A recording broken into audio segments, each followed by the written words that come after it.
Sniper Elite 4 will be coming to consoles February 14th, but we've managed to get some hands-on time with the game already. I'm James from Games Radar, and joining me to discuss the game is Louise Blaine. Hello, James. Hello. So, Sniper Elite 4. This Yes. is the fourth one in the series.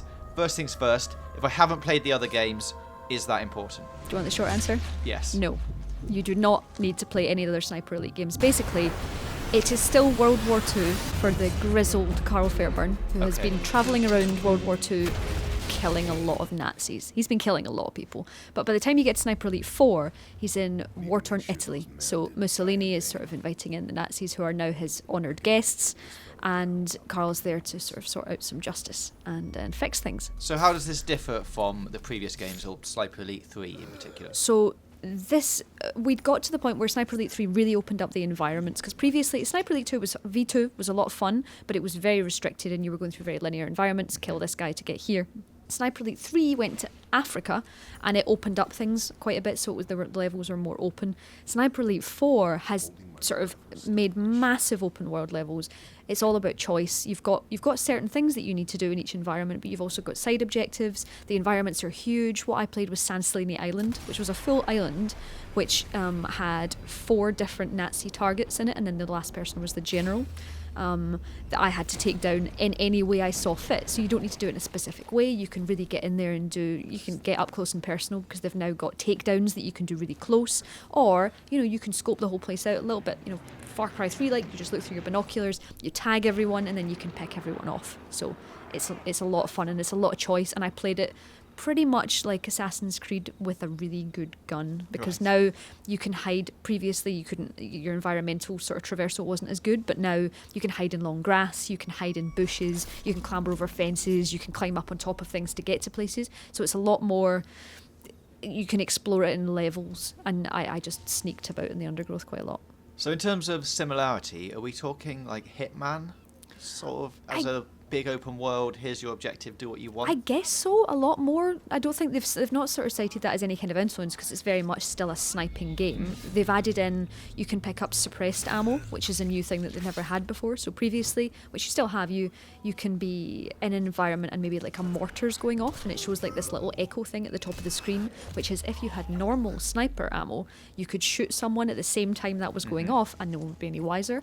But now the addition of suppressed ammo, which I found a fair bit of in the first level. I don't think they're hiding it, but that meant literally I could just shoot people and no one heard, because that's another thing in this, that the AI is a lot smarter this time around. So previously you'd kind of shoot someone, people go, oh no, and then they'd look around and then they'd get a bit bored and then they'd go away. That's not so much the thing anymore. Like, if they can't find you, they will look for you.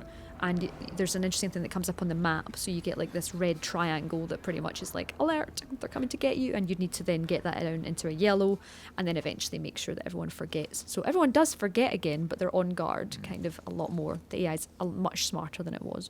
Okay, so in terms of weapons, obviously your sniper rifle is going to be quite a big part in the game. Just a bit. Do you get other weapons to play with as well? Oh yeah, there's stacks of like, you can pick up different types of pistols, you can pick up machine guns, things like that. You obviously want to keep your sniper rifle because it's Sniper Elite, it's the way you want to play it, but you can very much go in and run and gun. You could kill everyone, I guess, if you just did it right, but it's not really easy to do that, and the game's very much not sort of swayed in that direction. Like, you die pretty fast. It's pretty unforgiving.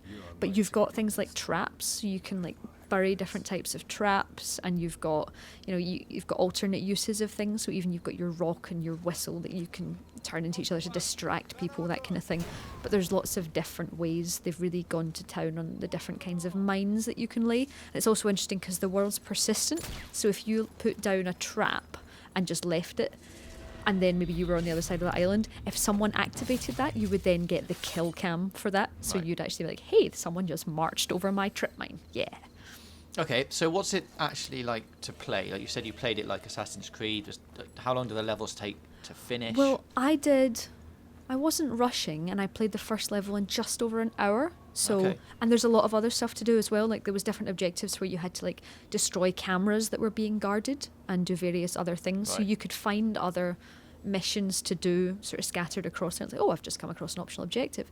But I think the way I played it was a lot like Assassins. The way I like to play it is stayed stealthy, and I managed to stay pretty stealthy. Like sometimes I got caught, but I killed them pretty fast because you can do these, you can like really stay and stuff, and then you can do takedowns from like hedges or over walls. You can now do that, so it feels a lot more Hitman-y. It feels a lot more Assassins-y, and I think it's just given you this choice which you didn't really have before. So it's, I mean, you could go all violence. I think it would be a lot more difficult though. I guess one of the important questions is Sniper Elite has been all about the slow-mo kills. Yeah. Can you still shoot people in the head, in the... You're asking, I know what you're asking. In the downstairs? You can still shoot people in the downstairs. You can. That's important. That's very important. Should have led with that. The testy kills are very important to the series. I did a lot. I didn't do any testy kills actually, just to check that they were possible. They are possible.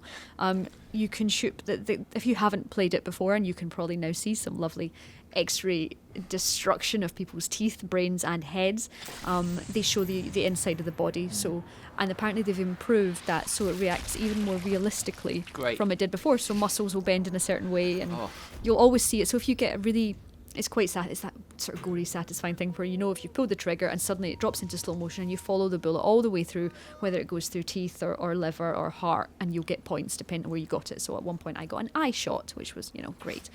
But what's interesting as well is they've now added it to the environmental kills. So if someone comes up and you punch them in the jaw, you will watch their jaw shatter. Okay. Or if you're pulling them over a hedge, then you'll shoot them, you'll stab them in the guts, and you'll literally watch their intestines burst. So it's still possible to test to kill, and you might find some new ultra satisfying ways to kill other people. Not that I suggest that that's a good thing to do. Of course. But maybe in a healthy way. Maybe this is a healthy way to do it. So summing up your experience so far then, what would you say about Sniper Elite 4? I'd say it was it's not so much of a surprise because Sniper Elite 3 was great, but I think Sniper Elite 4 is really adding this extra layer of choice, and I really like it. And it's not as this is a war game where you need to do X, Y, and Z. You can play how you want, you can play stealthy, you can play fun, and it was a lovely surprise that I could play any way I wanted. And also you can clambering up and down buildings and things was something that you could never do before. So it offers freedom, it offers choice, really satisfying kills, and it was a lovely surprise in the most horrible way possible. Okay, well that's our hands-on preview with Sniper Elite 4. If you want more content from us, click on one of the boxes on the left, and don't forget to hit the big button in the middle to subscribe for more gaming news, reviews, previews and features right here on Games Radar Plus.